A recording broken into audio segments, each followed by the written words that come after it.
Perkenalkan, nama saya Joshua Pandawa Samosir dengan NIM 230306022. Di sini saya akan menjelaskan sistematika kelinci. Pertama itu kingdom atau animalia. Yang kedua phylum, yaitu chordata. Yang ketiga kelasnya di Mammalia. Ordo Rodentia, familinya Cavidae, genusnya Cavia, spesiesnya Cavia porcellus. Selanjutnya saya akan menjelaskan tentang sistem topografi. Yang pertama ada esophagus.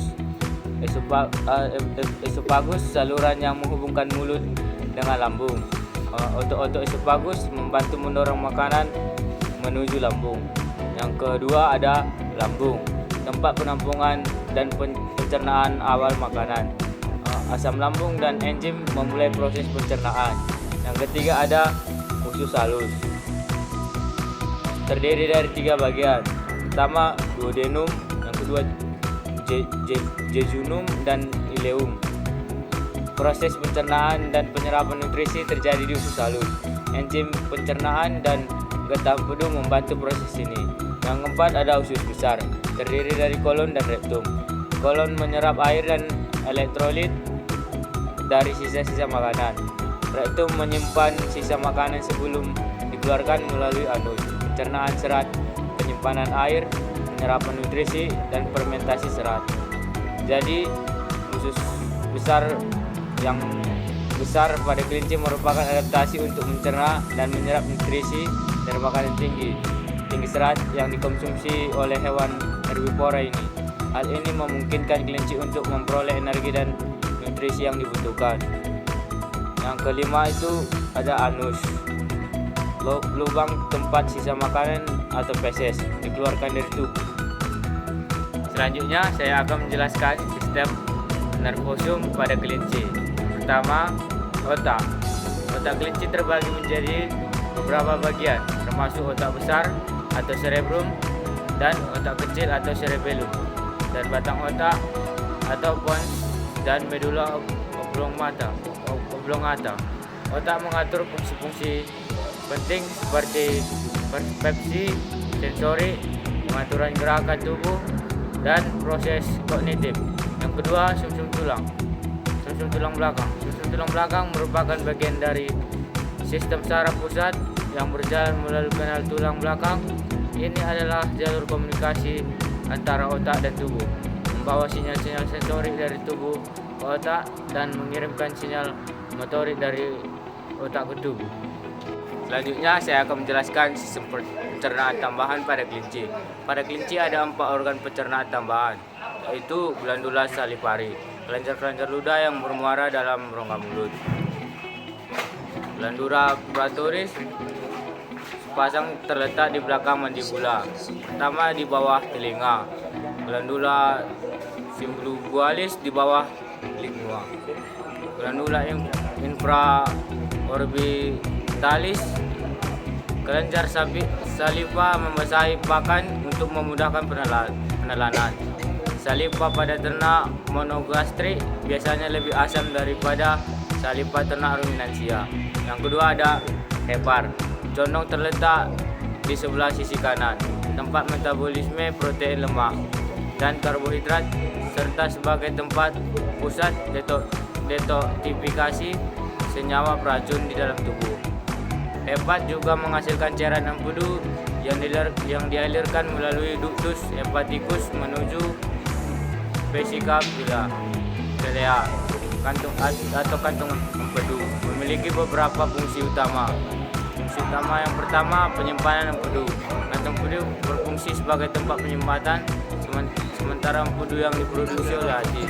Yang fungsi utama kantung empedu adalah sebagai tempat penyimpanan, konsentrasi, dan sekresi empedu yang berperan penting dalam proses pencernaan dan penyerapan lemak serta vitamin di dalam tubuh. Yang keempat ada pankreas, terdapat di antara duodenum, pars ascendens dan pars descendens, menghasilkan 2 macam getah, yaitu enzim disalurkan melalui ductus pancreaticus ke duodenum. Yang kedua hormon disalurkan langsung ke dalam darah atau melalui saluran keluar. Baiklah, selanjutnya saya akan menjelaskan sistem pernapasan pada kelinci. Sistem pernapasan pada kelinci memiliki beberapa karakteristik unik dibandingkan dengan manusia. Yang pertama itu ada saluran pernapasan atas. Yang pertama, hidung atau nasus. Kelinci memiliki lubang hidung yang relatif kecil. Rongga hidung kelinci lebih sempit dan panjang. Yang kedua ada paring atau tenggorokan. Tenggorokan kelinci lebih panjang. Baru selanjutnya laring. Laring kelinci memiliki struktur yang lebih sederhana. Yang kedua itu saluran pernapasan bawah. Trakea atau batang tenggorokan. Kelinci memiliki panjang dan sempit. Selanjutnya bronkus. Bronkus kelinci lebih banyak. Selanjutnya bronkiolus. Bronkiolus kelinci lebih kecil. Alveolus atau kantung udara di paru-paru kelinci lebih kecil dan lebih banyak. Yang ketiga paru-paru atau pulmo. Paru-paru kelinci relatif kecil dibandingkan ukuran tubuhnya. Paru-paru kelinci memiliki lobus yang lebih banyak.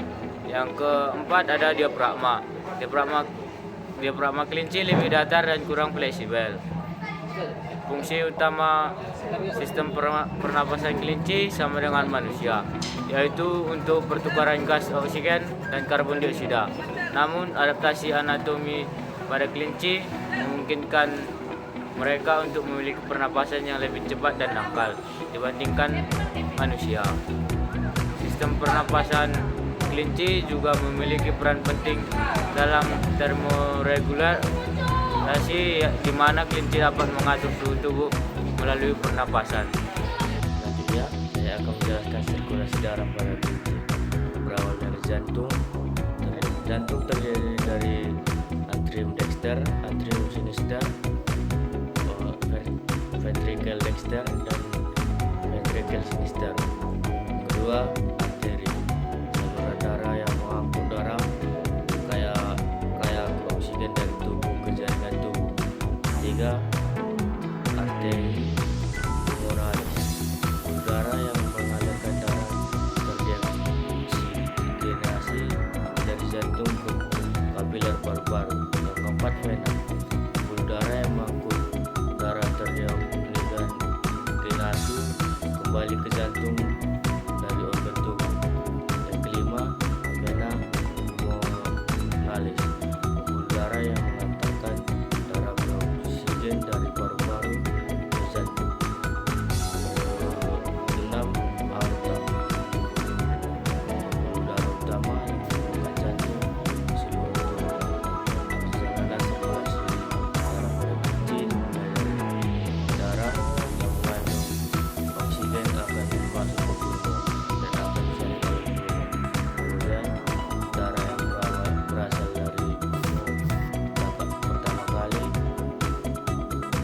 akan masuk ke jantung di bagian samping kiri atau atrium sinister melalui gerak vena pulmonalis.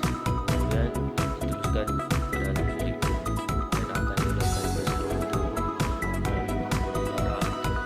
Setelah darah dimanfaatkan oleh fungsi organ, darah akan kembali ke jantung di bagian sebelah kanan atau atrium dexter, lalu menuju ke bilik kanan atau ventricle dexter. Di antara selang kanan dan bilik kanan terdapat 3 katup. Selanjutnya, darah yang sudah sampai di bilik kanan akan dialirkan menuju pulmo melalui arteri pulmonalis.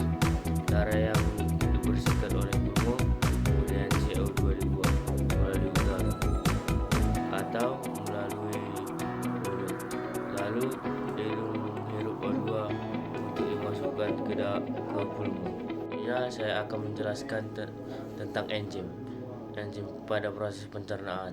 Yang pertama ada enzim ptyalin, terdapat di dalam air ludah yang dihasilkan oleh kelenjar ludah. Fungsi enzim ptyalin mengubah amilum menjadi glukosa.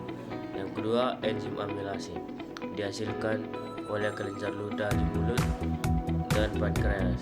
Fungsinya mengubah amilum menjadi maltosa. Yang ketiga ada enzim fermentasi. Terdapat di usus 12 jari, berfungsi memecahkan molekul maltosa menjadi molekul glukosa. Yang keempat ada enzim pepsin, dihasilkan oleh kelenjar pepsinogen yang terletak di lambung. Pepsinogen akan bereaksi dengan asam lambung menjadi pepsin, berfungsi memecahkan molekul protein. Molekul protein menjadi peptid. Yang kelima ada enzim tripsin, dihasilkan oleh pankreas dan dialirkan ke usus 12 jari, berfungsi untuk memecah molekul peptid menjadi asam amino. Yang keenam ada enzim lipase, dihasilkan oleh pankreas dan kemudian dialirkan ke dalam usus 12 jari. Enzim lipase juga dihasilkan oleh lambung, tetapi jumlahnya sangat sedikit, berfungsi memecahkan molekul lipid menjadi asam lemak dan gliserol.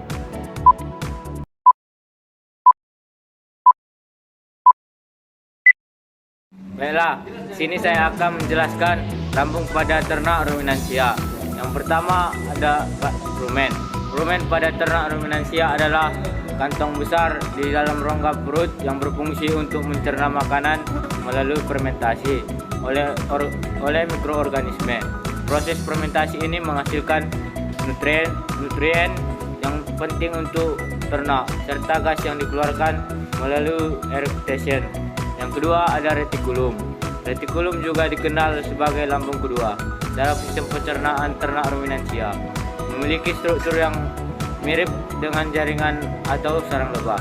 Fungsinya adalah untuk menyaring partikel kasar dari makanan yang masuk dan mengarahkannya kembali ke dalam rumen untuk dicerna lebih lanjut.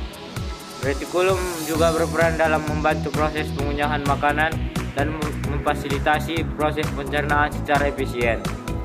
Yang ketiga ada omasum.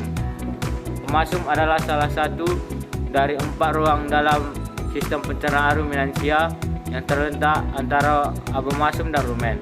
Berfungsi untuk menyerap air, elektrolit, dan nutrisi yang tersisa dari pakan serta memompa makanan yang sudah diolah ke abomasum untuk pencernaan lebih lanjut. Yang keempat ada abomasum.